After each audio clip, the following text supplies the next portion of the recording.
Hey guys, so I know what kinds of things you want to see. Be sure to like, comment, and subscribe.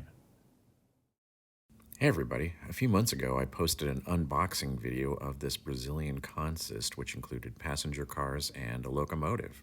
Now I was really thankful to get this because I met a friend in Brazil and we got to talking and we swapped trains basically. We helped each other get trains from each other's countries, and frankly he did a lot of hard work to get these for me, so I really appreciate that. I didn't know anything about Brazilian trains, so he started showing me some models, and I really liked the color scheme on this passenger consist. I probably should have actually called my channel the Overgrown Raccoon because, again, it just am really attracted to colors like this, and passenger trains often just afford me some really nice color schemes that I just can't get enough of. This manufacturer is Brazilian, and I actually have other rolling stock from this manufacturer, but none of them are from Brazilian trains. So I was, even happier to get something from this company since I figured that they would take a little bit of pride making this Brazilian train, being a Brazilian company. One of the reasons I appreciate this train set on top of everything else that I've talked about is the fact that it exposed me to General Electric a little bit more.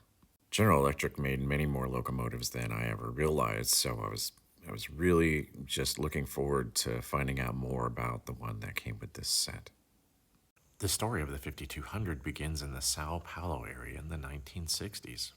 In the early 1960s, the Sao Paulo government was electrifying the train lines, but they had to actually import their trains from other countries, particularly the United States, and this was an expensive and painstaking process. So in February of 1963, the government of Sao Paulo decreed that they were going to design and build their own electric locomotive.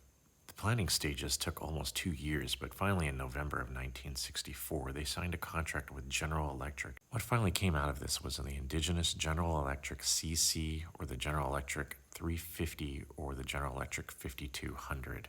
From the ground up, they built this thing, and finally in May of 1967, it was ready for launch. They eventually built 10 of these for the Companhia Paulista de Estradas de Ferro, or the Sao Paulo Railroad Company, and these ran all the way until 1998.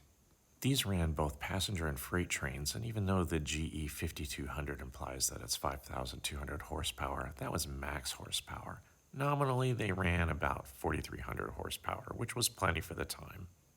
An interesting sidebar to this is it was named after a famous Brazilian pop artist at the time, Vandeca, and Vandeca is her nickname, so it's also called that. She's actually still alive to this day, and I'm curious to find out what she thinks about a big locomotive being named after her. And here she is doing her thing. Might as well take a listen to her since she is the namesake to this locomotive. Alright, since the internet really isn't as fun as it used to be, that's about the most I can do before I get a copyright hit against me. She doesn't quite sound like the actual locomotive. There's not that electrical hum, nor compressors, or cooling fans or anything, but I think we can agree that both sound marvelous.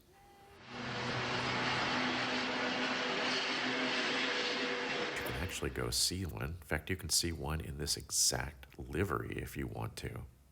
You'll find this one happily hanging out at the Bauru Association for the Preservation of Railroads and Model Railroads in Sao Paulo, Brazil. I'm fairly sure this doesn't work anymore given the lack of overhead catenary, but hey, I would just love to bask in it myself if I ever get a chance. As for the model itself, it comes in DC, and I've never seen one that comes in DCC, so I had to add a Soundtracks decoder in it so that I could run it on my layout. I have a couple other models made by Frateschi. One of them is an ER Models Great Northern FA1. That one's actually fairly high quality. The other two I have are examples of New Zealand diesels that are just kind of wildly, they're out of scale, and they have the same type of plastic used in this model. Frateschi's actually been around for a while, and they're based out of Sao Paulo, Brazil. In fact, I think they were founded sometime in the late 1950s. I'm not entirely sure of the level of model railroading in South America, but Frateschi's going to set that because they are the only manufacturer of model trains in South America. Although I guess Frateschi's are aimed at every model railroader in South America, their quality is somewhere around the hobbyist level. The model runs fairly smoothly thanks to a can motor that has 2 flywheels.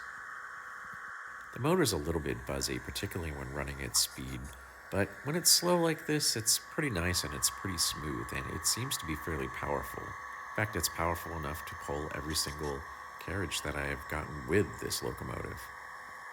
The paint is a little bit grainy. I don't know how to describe it. It kind of reminds me of 1980s General Motors when they had this really grainy plastic, and you just sort of knew you were sitting in a General Motors car because of that. But you know what?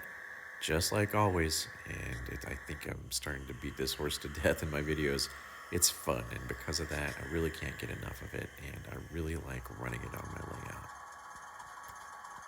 Well, there's the horn, so without further ado, let's go ahead and run this, and I hope you enjoy this as much as I do.